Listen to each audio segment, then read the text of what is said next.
Here in the beautiful city of Vienna, there are great traditions of music, and the city has been home to some of the world's greatest composers, not least among whom was Franz Peter Schubert. Although now recognized for his true greatness, Schubert was, in his short life, almost unknown. Foreign commentators on musical life in Vienna at the time didn't even mention him. He was born in this house in the suburb of ๊fʁants. Although only 5 of his parents' 13 children survived, their family life could not have been easy, as not only did they live here, but the father was a schoolteacher, and every day 100 boys in the morning and another 100 in the afternoon crowded into the apartment for lessons. There were 16 apartments, so many families shared this courtyard and its facilities, and the Schubert family had 2 of the upper rooms. It is kept in fine condition today, but with so many people using it, life must have been quite rough here. There were 9 streets and 86 houses in ๊fʁants at the time, and there were more than 3,000 inhabitants. Overcrowding was common throughout Vienna. A city in its prime, however, as capital of the great Austro-Hungarian Empire, which included most of Eastern Europe, extending down even to northern Italy.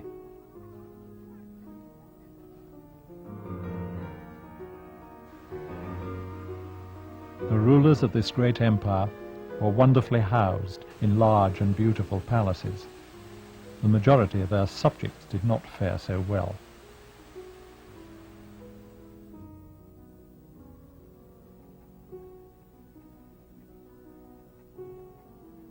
When Franz was 4 years old, the family moved to more spacious quarters not far away. In Zaulengasse, Schubert's father expanded his school and was able to give his own children an excellent education.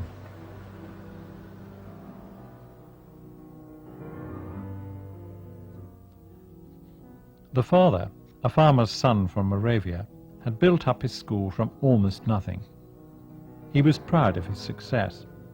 He himself played the cello for pleasure, so he gave his son Franz music from an early age.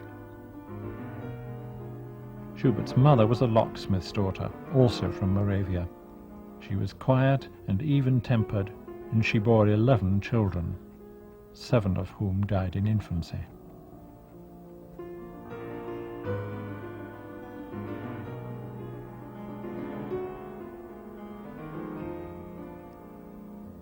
In the nearby Lichtental church, it's about half a mile down the hill, the boy Franz became first soprano in the choir.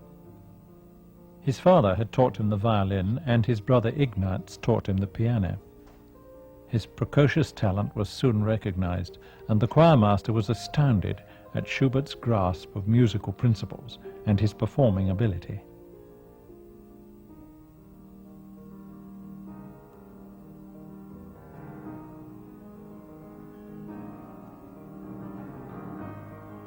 It could be said that though Schubert came from a modest background, he had unusually good teaching, both in general and in musical education from an early age.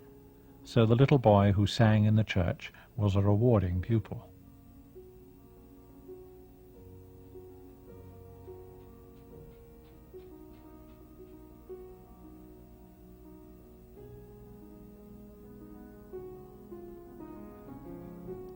As befitted the city of Mozart and Haydn, Vienna had a royal court chapel choir of great excellence, housed in these buildings, still renowned today as the Vienna Boys' Choir. It's not surprising to find Schubert being put forward for an audition in 1808 when he was 11. As a member of the choir, he would have the best possible musical education. But along with this came a place in the General Academy or Seminary, called the Imperial and Royal Seminary.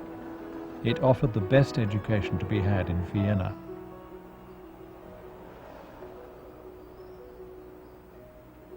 Schubert apparently caused a sensation among the musical directors of the court, who included Salieri, with the musicality and sureness of his sight reading. when he performed the music given to him. He got a place, and even when his voice broke a few years later, his academic work was so good he was allowed to continue his education at the seminary.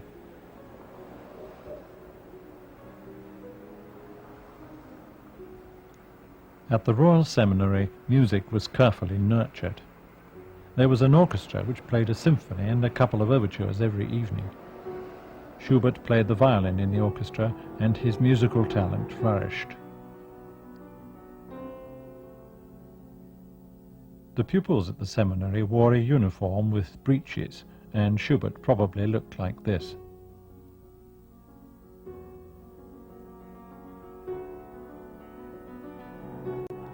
Schubert studied piano and organ with a certain Wenzel Rosicker, who is reported to have said that in his view Schubert's talents came from God.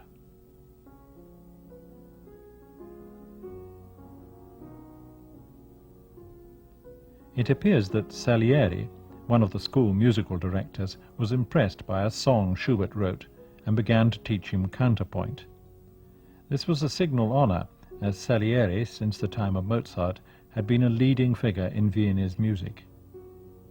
It's not clear how much Schubert got from him, but Salieri apparently introduced him to the study of Gluck's music, which delighted Schubert. For the time being, life in the seminary and singing in the royal chapel formed Schubert's world. But all around in the city of Vienna and the Austro-Hungarian Empire, great disturbances were taking place.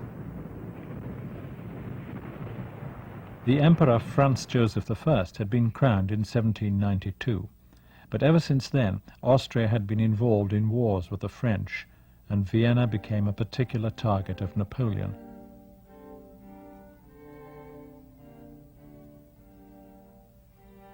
Napoleon had mesmerized most of Europe at first with his grand designs and stupendous achievements, but just as Beethoven turned from him, so did the rest of the world, as he bullied them and battled against them.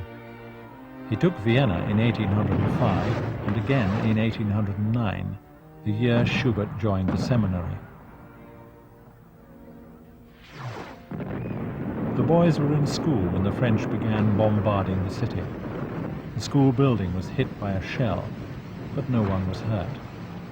Another shell blew up one of the fountains in the university square in front of the school. The boys wanted to join the student corps, but were forbidden. It was no doubt exciting for them, but terrible for the adult residents of Vienna.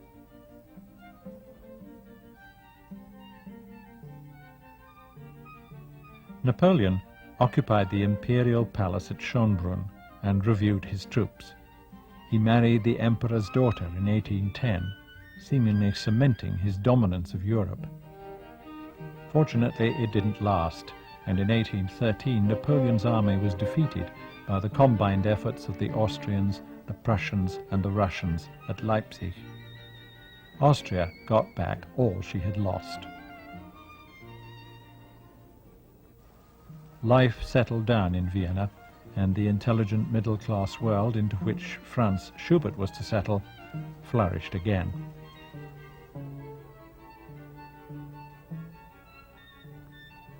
There were changes in his family.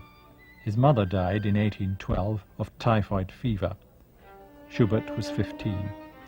Shortly afterwards, his father married again, a much younger woman. Anna was only 14 years older than Schubert, and they became good friends.